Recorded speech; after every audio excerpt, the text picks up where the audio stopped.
What? Oh, I don't know. Yeah.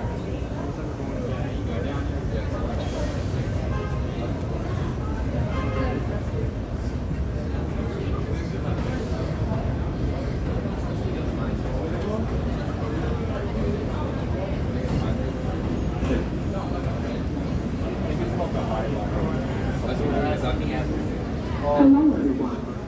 The New York City Police Department would like to remind you to keep your belongings in stock and to stay aware of your surroundings. If you see something suspicious at the station or at the train, tell a police officer or send into your neighborhood.